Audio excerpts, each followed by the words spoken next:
Vários lugares no mundo são cobiçados como destinos de viagens. Entre os mais famosos estão praias, cidades antigas ou famosas, regiões de paisagens naturais e parques de diversões. Não é exagero dizer que a Disneylândia e outras atrações de estúdios famosos estão entre os mais requisitados. E assim como os filmes da Walt Disney marcaram as pessoas, a abertura da própria Disneylândia é lembrada até hoje pelos funcionários como Black Sunday, um dos maiores pesadelos da empresa. Meu nome é Ivan Lima, sejam bem-vindos. Desde que tiveram início as medidas para evitar a propagação do novo coronavírus, o mundo presenciou situações nada comuns. Shoppings fecharam, estreias de cinema foram adiadas e viagens por todo o globo foram remarcadas. Aberto desde 1955, a Disneylândia também foi um dos empreendimentos afetados, precisando fechar as portas logo no início de março de 2020. De acordo com o The New York Times, essa foi a quarta vez em 64 anos e a primeira desde o 11 de setembro. O curioso é que durante a abertura do local, as coisas não saíram conforme o esperado. Muitas pessoas chegaram a dizer que tudo foi um desastre total. A construção do empreendimento levou exatamente 1 ano e 1 dia para ser entregue. Entregue, entre aspas.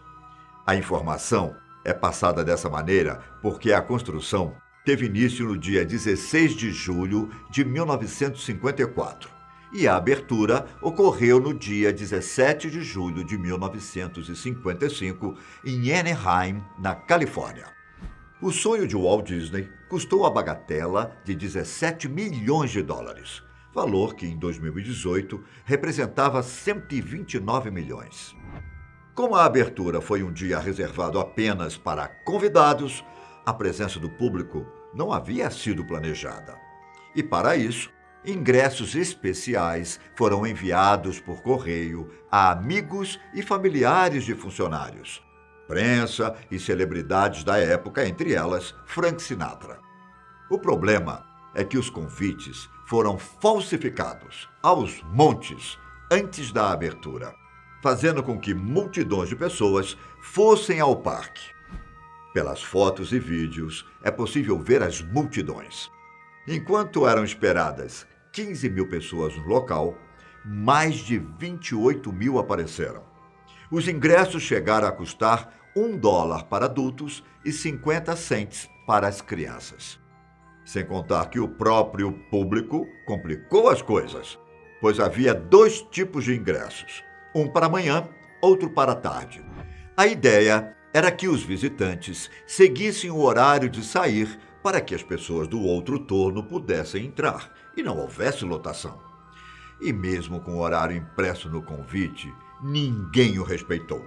Inclusive, boa parte de quem deveria ir pela manhã não apareceu, aumentando ainda mais o tumulto na parte da tarde. O homem chegou a posicionar uma escada do lado de fora das cercas e começou a cobrar $5 para quem quisesse entrar escondido. A histeria foi tamanha que a estrada que levava até a Disneylândia acabou ficando congestionada por 11 quilômetros. Tudo isso porque nem a cidade estava preparada para receber aquele tanto de gente. Algumas pessoas ficaram presas dentro dos carros por tanto tempo que acabaram fazendo xixi no estacionamento do parque assim que chegaram. E ainda tiveram outras situações que transformaram o dia no Black Sunday. Um dos mais absurdos foi que o próprio parque ainda estava em construção durante a abertura, o que deu a entender que a conclusão da Disneylândia foi corrida até o final, mesmo com a equipe das obras trabalhando dia e noite. Seja como for, talvez a ideia era que apenas convidados visitassem o parque na ocasião, justamente porque as construções não tinham sido finalizadas. Até mesmo mais pessoas do que o esperado poderiam representar um perigo para o público. Logo de cara, os visitantes perceberam que os trabalhadores ainda estavam pintando algumas paredes e plantando árvores. Até mesmo algumas ervas daninhas precisavam ser removidas das margens de um rio. Ao invés de fazer o paisagismo, o Walt Disney chegou a pedir para que placas com os nomes das plantas em latim fossem colocadas perto delas. Inclusive, alguns passeios e brinquedos não estavam disponíveis para serem usados, visto que eles nem tinham sido terminados. Um deles, presente na área do Tomorrowland, tentava fazer uma previsão de como seriam as viagens espaciais no futuro. Além disso, o projeto contava com muitas fontes de água espalhadas pelo parque. Só que algumas nem estavam prontas e outras não estavam funcionando. O motivo? Houve uma greve dos encanadores logo antes da abertura. Os construtores nem tiveram tempo suficiente para terminar os banheiros direito. Boatos dizem que o próprio Walt Disney ficou preocupado com a situação, afirmando que os visitantes poderiam beber Coca-Cola ou Pepsi, mas que eles não poderiam fazer xixi nas ruas. Foi então que o manda-chuva pediu para que os construtores terminassem os banheiros primeiro. Ainda por conta da multidão inesperada, os restaurantes abertos ficaram sem comida ou bebida em poucas horas. O irônico é que a Disneylândia foi construída para ser o lugar mais feliz da Terra. E, hoje em dia, muitas pessoas ao redor do mundo realmente pensam isso e têm o sonho de visitar os parques temáticos de lá, tirar fotos e fazer compras no local. Tudo isso com a expectativa de adentrar nos universos fantásticos que fazem parte das suas vidas. Uma experiência que se relaciona totalmente com o que o Walt Disney planejou. O parque precisava ser uma versão real dos filmes dele. É provável que o sonho de Disney tenha sido concretizado perfeitamente nos dias de hoje. Entretanto, se a situação já não estava boa no começo da abertura, o clima do dia ainda conseguiu piorar. Estava tão quente no dia 17 de julho que o asfalto fresco começou a derreter. É até difícil de acreditar, mas algumas pessoas ficaram com o tênis e sapatos presos na calçada. E ainda por cima, durante as primeiras semanas após a abertura, um dos passeios precisou ser permanentemente fechado, pois novos cálculos mostravam que o brinquedo corria o risco de tombar se estivesse muito pesado.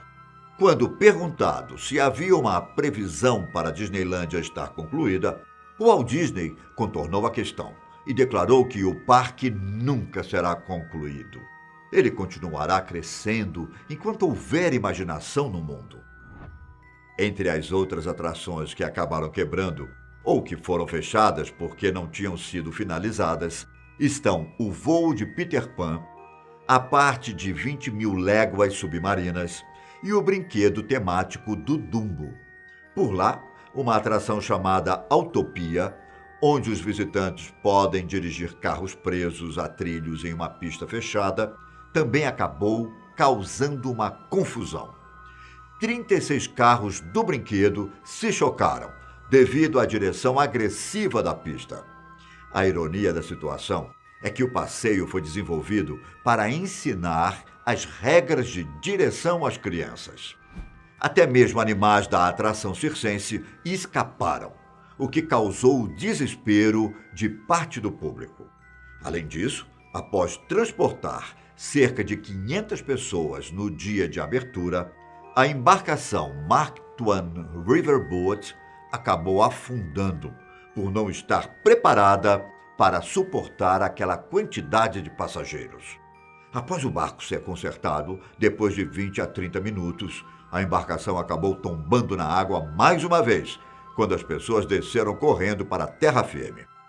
O parque ainda enfrentou um vazamento de gás, que obrigou determinadas atrações a fecharem as portas por algumas horas. O vazamento gerou algumas chamas que quase tomaram conta do castelo da Bela Adormecida. O Walt Disney estava tão ocupado no dia que a notícia sobre o incêndio chegou aos ouvidos dele apenas no dia seguinte.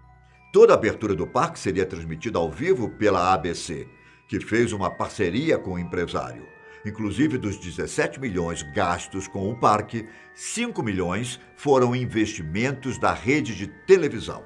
O acordo também delimitava que Disney deveria apresentar um programa semanal na emissora, falando sobre o que o público poderia esperar da Disneylândia. Só que a transmissão ao vivo na abertura também passou por problemas. Walt Disney apresentou um especial de 90 minutos com alguns convidados, entre eles Ronald Reagan, que se tornaria presidente dos Estados Unidos em 1981. Estima-se que mais de 90 milhões de pessoas assistiram ao live, o lugar mais feliz da Terra, que mostrou apenas o lado divertido do parque. A equipe técnica acabou cometendo erros. As pessoas tropeçaram em cabos por todo o parque. Os apresentadores falaram coisas erradas e até os microfones passaram por problemas durante as gravações. Mesmo assim, por mais que a abertura tenha recebido o apelido de Black Sunday, o dia ainda é considerado memorável para alguns. Walt Disney e sua equipe correram para consertar os problemas nos dias seguintes e logo encaminharam novos convites para a imprensa com a intenção deles visitarem o parque em um dia, digamos assim, comum. A verdade é que a abertura foi um momento inesquecível e de muita aprendizagem para o Walt Disney, que recebeu seu milionésimo convidado depois de 7 semanas. Você sabia dessa história? Já visitou o parque temático? Comente aqui embaixo a sua experiência. E nos vemos na próxima. Até mais. Tchau!